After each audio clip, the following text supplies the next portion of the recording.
How you doing, Oscar? Let's just get it over with, Frank. You walked? You bet I did. From my office, I can use the exercise. Besides, the last thing I want is for someone to see my car in your driveway. Our privacy's as good as gold, Oscar. As I told you, Susan's in Hawaii, and the housekeeper has the week off, so no one will ever have to know that Oscar Finch dirtied his shoes on Frank Staplin's carpets. They're only the best. Step right in. How about you get out of that coat? You'll bake in here. Toss it anywhere. Can I get you a drink? No, thanks, I'm fine. I can't. Doctor's orders. I'm down to this.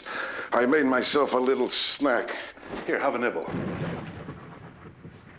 What gives, Frank? I am in real trouble, Oscar. I'll see that you have any amount. Cash that can't be traced. Swiss cash. I'm asking you nicely, Oscar. You don't get it, Frank. I have a family, I have a great big career, I have a future like you wouldn't believe. There's no way I'm going to risk any of that. How's your buddy, the congressman? The word is he's going to be Montgomery's boy. You go way back. Wasn't he working in the DA's office when you did me that favor a long time ago? Your boy in the White House? Maybe, huh? Nice cabinet post for Oscar Finch, perhaps? Is that the big future? That's not a nice way to talk, Frank. If I go down 5 years, 6 months, 1 day, Oscar, I'm not going to be too happy with the man that let it happen. Happy or sad, Frank? You can't prove a damn thing. Who needs proof anymore? You know politics these days.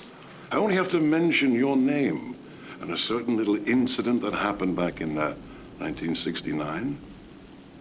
And you and your buddy are dead ducks in Washington. Think it over, Oscar.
That's it, sir. Everything? It works. Mr. Finch, this is a warrant to bring you in for questioning.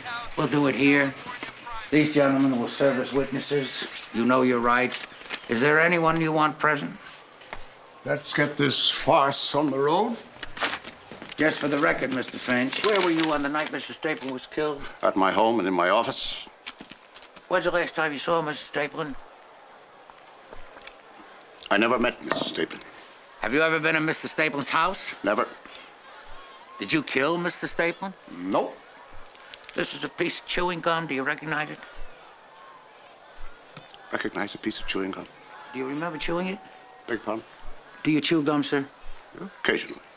This gum was found in your trash can in your office. There were also 3 full packs in the top desk drawer, plus a 4th with only 1 stick missing. Would you concede, Mr. Finch, that if the teeth marks in this gum match exactly with your teeth marks, would you concede that the average person would believe that it was you that chewed the gum? More hypothetical poppycock? That's not poppycock, sir. Not if it places you at the scene of the crime. Enlighten me. Have you ever seen this? Police Chief Magazine, August issue. There's an article in here. That's how I know about this. I found out that in Fresno, California. Here, let me read this to you. Dr. Benoff, he's a forensic dentist. It says, he punctured the alibi of a suspect in a drug-related slaying by matching a wad of chewing gum discarded at the scene to the suspect's teeth. Seeing the match models, the suspect pleaded guilty. This is getting to be a big thing. Bite mark evidence. That famous serial murderer in Florida, Bundy, they put him to death because they could match his tooth marks with the bite marks on the 2 girls. It's getting to be big. I'm glad I read this article. Fascinating as this is, even if the gum were mine, it was not at the scene of the crime. But this was. This piece of cheese. This cheese was on Mr. Stapleton's desk on the night of his death, and the bite mark on this piece of cheese matches the bite mark on this piece of gum. This is your dental chart, Mr. Finch. This is an X-ray of your eye tooth. It has a distinct chip on the right front side and a number of small notches running along the other lateral edge. I haven't taken a mold of your tooth yet, Mr. Finch, but when I do, it's going to be the same thing as a fingerprint. The mold of your tooth is going to match exactly the bite mark on this piece of cheese, placing you at the scene of the crime. You're under arrest, sir. Suspicion of murder. Excuse me.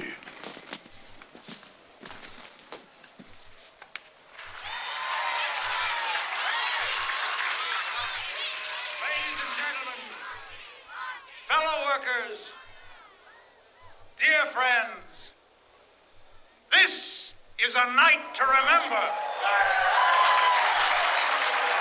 One bite of cheese. One bite of cheese.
was looking right at it. Maybe it's not there. Of course it's there, dummy. I put it there myself. Maybe somebody else took it.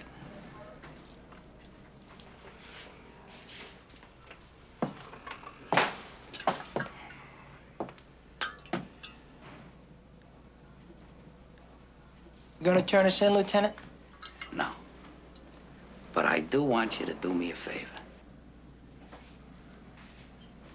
I want to know all there is to know about the cider. Who, where, and when.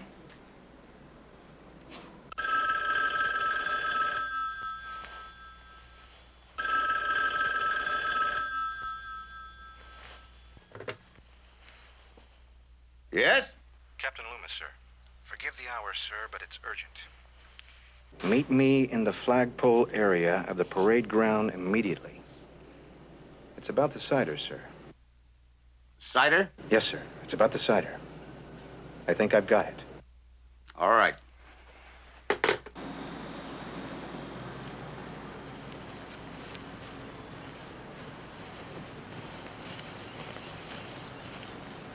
Is that it, sir?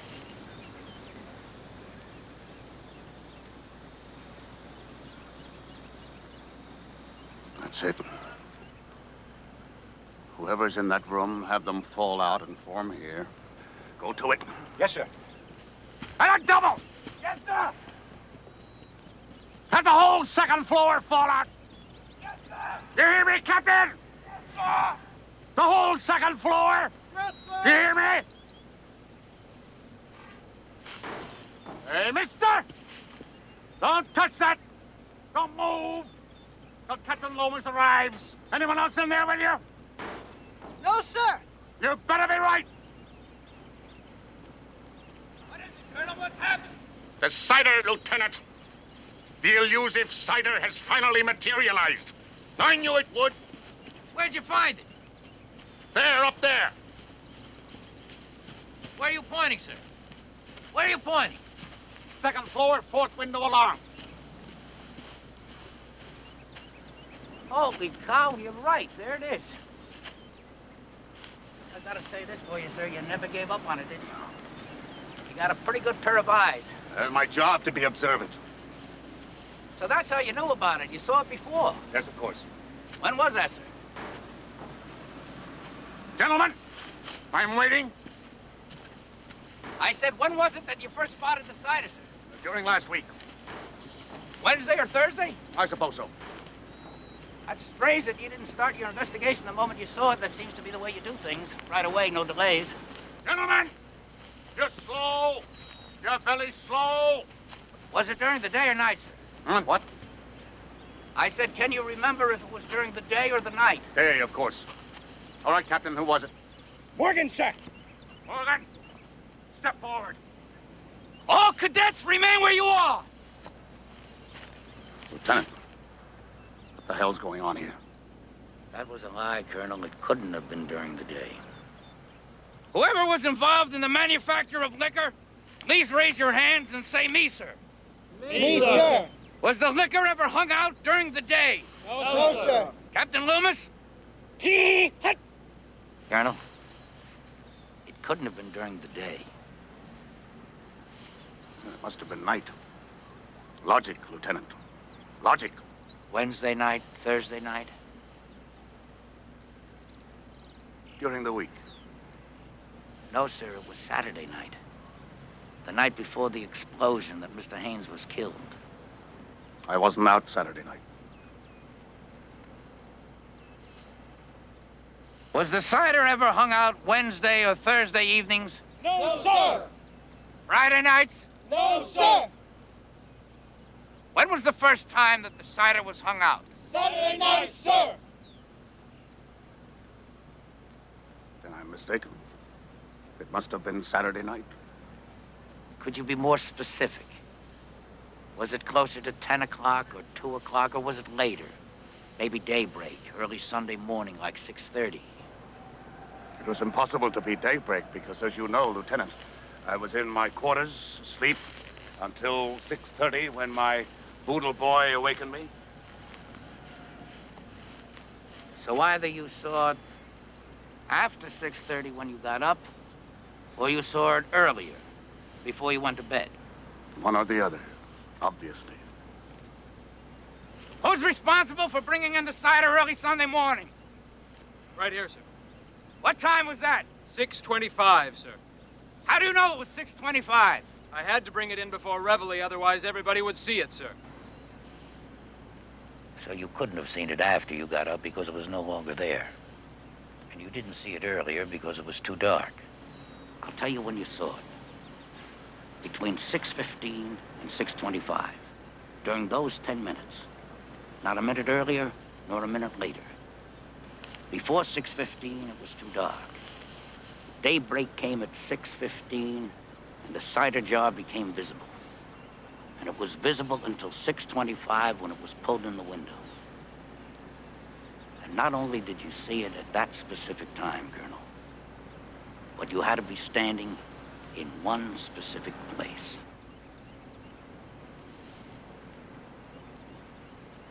That's right, sir. You see, you can't see the window from here. The trees cover it. That's the only place that you can see the window. You have to be standing directly in back of the cannon. Should I go on? Just one more thing.